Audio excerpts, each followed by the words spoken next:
ஒரு ரிலேஷன்ஷிப் எப்போ தெரியுமா எண்ட் ஆகும்? அந்த ரிலேஷன்ஷிப்பில் இருக்கிற மேஜிக் ஒரே வாட்டி மறைஞ்சிட்டா அப்போ எண்ட் ஆகும் ரிலேஷன்ஷிப். உண்மைதான். ஒரு ரிலேஷன்ஷிப் ஹாப்பியாக ஸ்ட்ராங்காக ஹெல்த்தியாக இருக்கணும்னா அந்த ரிலேஷன்ஷிப்பில் இருக்கிற 2 பேரும் எக்ஸைட்மெண்ட்டில் இருக்கணும், 2 பேரும் ஸ்ட்ராங்காக இருக்கணும். ஆனால் ஒரு ஒரு வாட்டி ஒருத்தருக்கு அந்த எக்ஸைட்மெண்ட் கம்மியாக இருக்கலாம், இல்லைன்னா 2 பேருக்குமே கம்மியாக இருக்கலாம். ஆனால் அந்த ரிலேஷன்ஷிப் எவ்வளோ தான் கம்மியாக இருந்தாலும், அந்த எக்ஸைட்மெண்ட் எவ்வளோ தான் கம்மியாக இருந்தாலும், அது எல்லாத்தையும் பீட் பண்ணி 2 பேரும் சேர்ந்துருந்தாங்கன்னா, அவங்க 2 பேரையும் யாராலையுமே பிரிக்க முடியாது. ஆனால் எல்லாருக்குமே இந்த மாதிரி ஆகாது. என்னோட ஸ்டோரியும் அந்த மாதிரி இல்லை. ஏன்னா கடவுளே திரும்பி வந்து ஒரு சான்ஸ் கொடுத்தாலும் என்னோட ஸ்டோரியில் திரும்பி அந்த மேஜிக் வராது. நான் சொல்ல வர்றது நிறைய பேருக்கு புரியாது. ஏன்னா நான் எக்ஸ்பீரியன்ஸ் பண்ணது யாருமே எக்ஸ்பீரியன்ஸ் பண்ணியிருக்க மாட்டாங்க. யாருன்ட்டு இல்லை, சில பேர் எக்ஸ்பீரியன்ஸ் பண்ணியிருப்பாங்க. இந்த வீடியோ ஸ்பெசிஃபிக்காக யாருக்குன்னா, இப்போ லவ்வில் இருக்கிறவங்களுக்கு அவங்களோட ரிலேஷன்ஷிப்பை எப்படி காப்பாற்றிக்கணும். ஒரு ரிலேஷன்ஷிப்பில் அந்த ரிலேஷன்ஷிப் ஸ்டார்ட் ஆகுதுன்னா ஃபஸ்ட்டு ஒரு 5 மந்த்ஸ் இல்லைனா ஒரு 1 இயர் வந்துட்டு எப்போவுமே ஜாலியாக இருப்பாங்க. எப்போவுமே ஒருத்தர் பற்றி ஒருத்தர் வந்துட்டு தெரிஞ்சுக்கிட்டே இருப்பாங்க புது புது விஷயம். ஸோ அந்த மாதிரி டைமில் அவங்களுக்கு வந்துட்டு ஒரு எக்ஸைட்மெண்ட் இருக்கும். இவங்கள பற்றி நம்ம இன்னும் தெரிஞ்சுக்கணும், இன்னும் தெரிஞ்சுக்கணுன்ட்டு. பட் அதுவே அந்த எக்ஸைட்மெண்ட் அவங்களுக்குள்ளே இருக்கிற அந்த மிஸ்ட்ரி தெரிஞ்சதுக்கப்புறம் நம்ம ஃபுல்லாக போர் அடிச்சிருவோம். அதான் இந்த டிவி ஆட்லலாம் வருமே, இந்த ஸ்டிங் எனர்ஜி குடிங்க உங்களுக்கு நிறைய எனர்ஜி வந்துடும் அந்த மாதிரின்ட்டு.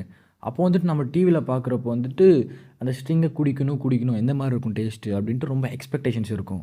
அதுவே இங்கே மார்க்கெட்டில் வந்ததுக்கப்புறம் ஒரு 2 டேஸ் குடிப்போம், அவ்வளோதான். ஏன்னா அந்த டிவி ஆட் நமக்கு கொடுத்த எக்ஸ்பீரியன்ஸ் ரியாலிட்டியில் அந்த மாதிரி இல்லை. ரியாலிட்டி அது இருந்தாலும் நமக்கு வந்துட்டு அதை பற்றி ஃபுல்லாக குடித்து நம்ம தெரிஞ்சுக்கிட்டோம். ஸோ அதனால் வந்துட்டு நமக்கு அது மேலே ஒரு ஒப்பீனியன் வர மாட்டேங்குது. இதே மாதிரி தான் ரிலேஷன்ஷிப்பில் நடக்குது. எப்போவுமே நம்ம வந்துட்டு ஒரு எக்ஸைட்மெண்ட்டாக இருக்கணும் ரிலேஷன்ஷிப்பில். அப்பப்போ கோவமாக இருக்கணும், அப்பப்போ சண்டை போடணும், அப்பப்போ ரொமான்டிக்காக இருக்கணும். எப்போ ஒரு ரிலேஷன்ஷிப் சண்டையே இல்லாமல் எப்போவுமே ஹாப்பியாக இருந்துகிட்டே இருந்தால், எப்போ ஒரு நாள் வந்துட்டு சண்டை வருதோ அவங்க அப்பயே பிரிஞ்சு போயிடுவாங்க. இல்லைன்னா இது ஒரு புதுசாக இருக்குன்ட்டு அவங்க வந்துட்டு எனக்கு லவ்வே வேணாம், நான் யாருக்கும் யார் சொன்னாலும் கேட்க மாட்டேன் அப்படின்ட்டு ஒரு டிஃப்ரெண்ட் மைண்டுக்கே போயிடுவாங்க. நீங்கள் நிறைய பேர் அப்சர்வ் பண்ணியிருப்பீங்க. கல்யாணம் ஆன கொஞ்ச நாளுக்கு அந்த கல்யாண பொண்ணு வந்துட்டு அவங்க அம்மா வீட்டுக்கு போகிறேன் அப்படி இப்படின்னு சொல்லி போயிடுவாங்க. ஏன் நினைக்கிறீங்க? ஏன்னா அவங்களுக்கு வந்துட்டு ஒருத்தரை பற்றி ஒருத்தர் முழுசாக தெரியல. அவங்க வந்துட்டு ஸ்டார்டிங் நாள்லலாம் ஹாப்பியாக இருப்பாங்க, எந்த சண்டையுமே இல்லாமல் இருக்கும். பட் அப்படியே போக போக போக போக அவங்க வந்துட்டு சண்டை போடுவாங்க. அந்த மாதிரி நடந்துகிட்ருக்கும். ஸோ இதனால தான் சொல்கிறேன், எப்போவுமே எல்லா இடத்துலையுமே ஒரு மாதிரி அப் அண்ட் டவுன் மெயின்டைன் பண்ணுங்கள். இப்போ ஹார்ட் பீட் கூட மேலே போயிட்டு கீழே வரும், கீழே போயிட்டு மேலே வரும். அந்த மாதிரி லப்டப் சவுண்டு இருந்தால் தான் நம்ம ரிலேஷன்ஷிப்பும் கரெக்டாக இருக்கும். அப்படின்ட்டு எல்லாத்தையுமே எக்ஸ்ட்ரீம் போகாதீங்க. ஒரு ரிலேஷன்ஷிப்பில் அந்த பையனுக்கும் பொண்ணுக்கும் பிரேக்கப் ஆகிடுச்சுன்னா திரும்பி அதே மாதிரி ஒரு லவ், அந்த கேர், அந்த ரொமான்ஸ் வரணும்னா ரொம்ப கஷ்டமாயிடும். கஷ்டம்னு சொல்ல முடியுது, அதே மாதிரி ஒரு மாதிரி குவாலிட்டியான லவ் திரும்பி வராது. எப்போவுமே நீங்கள் லவ் பண்ணுற பொண்ணுக்கிட்ட உண்மையாக இருங்க. என்ன வேணால் நடக்கட்டும். நீங்கள் வந்துட்டு வேற ஒரு பொண்ணுக்கிட்ட இருந்தாலும் சரி, அந்த பொண்ணுக்கிட்ட உண்மையாக சொல்லுங்கள். ஏன்னா ஒரு ட்ரஸ்ட்டை பில்ட் பண்ணீங்க அந்த பொண்ணுக்கிட்ட. நீங்கள் பொய்யே சொல்ல மாட்டீங்க அந்த மாதிரி. அந்த பொண்ணுக்கிட்ட போய் நீங்களே உங்களை பற்றி தப்பாக சொன்னால் கூட அந்த பொண்ணு நம்பக்கூடாது. இந்த மாதிரி ஒரு கேரக்டர் பில்ட் பண்ணிக்கோங்க. நான் சொல்கிறேன்ட்டு எல்லா பொண்ணுங்கிட்டேயும் போய் கெஞ்சாதீங்க, பெக் பண்ணாதீங்க. எப்போ எவ்வளோ லிமிட்டில் இருக்கணுமோ அந்த லிமிட்டில் இருங்க. நீங்கள் சேரணுன்ட்டு எழுதி வச்சுருந்தா நீங்கள் கண்டிப்பாக சேருவீங்க. நீங்கள் சேரக்கூடாதுன்ட்டு எழுதி வச்சுருந்தா சேர மாட்டீங்க. ஏன்னா உங்களுக்கு மற்ற இடத்துல ஒரு பெட்டர் சாய்ஸாக இருக்கலாம் வேறு யாராச்சும். அப்புறம் கமெண்ட்டில் எல்லாருமே சொல்லாதீங்க, சப்பரி மாதிரி பையனுக்கெல்லாம் பொண்ணு இருக்குது எனக்கு ஏன் இல்லை அப்படின்ட்டு. ஏன்னா அந்த சப்பரி மாதிரி பசங்க வந்துட்டு மேனிப்புலேஷன் யூஸ் பண்ணுவாங்க. அவங்க இந்த மாதிரி இருந்தால் பொண்ணுங்க விழுவாங்க அப்படின்னு தெரிஞ்சு அவங்க வந்துட்டு இந்த மாதிரி ட்ரிக்ஸை யூஸ் பண்ணுவாங்க. இது வந்துட்டு மற்றவங்க சொல்லி தான் அவங்க தெரிஞ்சுக்கணும், இல்லைனா புக்ஸில் படித்து தான் அவங்க இந்த மேனிப்புலேஷன் தெரிஞ்சுக்கணுன்ட்டு கிடையாது. அவங்க வந்துட்டு பழகி இருக்கிற பேஸ் அப்படி இருக்கலாம்.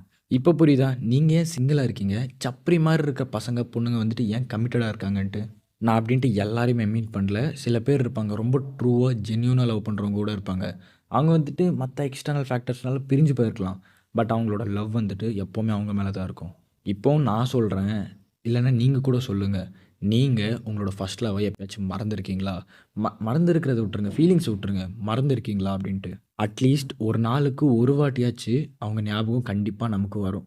வாழ்க்கை ஒரு எக்ஸ்பீரியன்ஸை கொடுக்கும். அந்த எக்ஸ்பீரியன்ஸை வச்சு நம்ம மற்றவங்களுக்கு சொல்லிக் கொடுக்கணும், இல்லைன்னா வந்துட்டு அந்த எக்ஸ்பீரியன்ஸை இன்னும் டெவலப் பண்ணணும். லைஃப் நமக்கு எப்போவுமே ஒரு லெசனை கற்றுக் கொடுக்கும். அந்த லெசனை நம்ம கற்றுக்கிட்டு மூவ் ஆன் ஆகி போயிட்டே இருக்கணும். இவ்வளோ சொல்கிறியே நீ கரெக்டாக இருக்கிய அப்படின்னு என்னை கேட்டால் நான் கண்டிப்பாக சொல்கிறேன், நான் ஒரு 50% ஆச்சும் ட்ரை பண்ணுறேன்.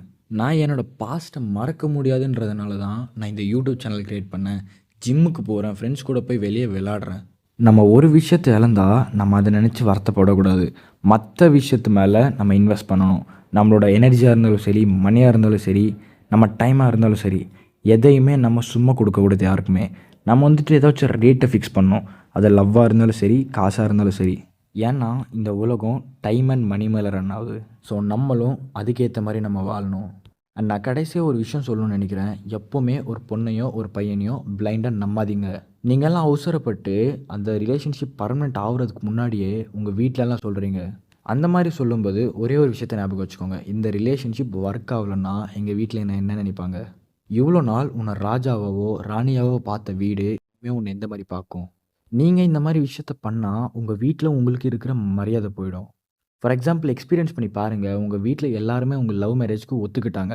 பட் அந்த பொண்ணோ அந்த பையனோ உங்களுக்கு நோ சொல்லிட்டா உங்கள் வீட்டில் எந்த மாதிரி அந்த சிச்சுவேஷன் இருக்கும்? ஸோ நல்லா யோசித்து முடிவெடுங்க. நம்ம கரெக்டான ஆளை தான் சூஸ் பண்ணியிருக்கோமா, கரெக்டான டைமில் தான் சொல்கிறோமா அப்படின்ட்டு. Everything has a limit bro, and everything has a expiry date.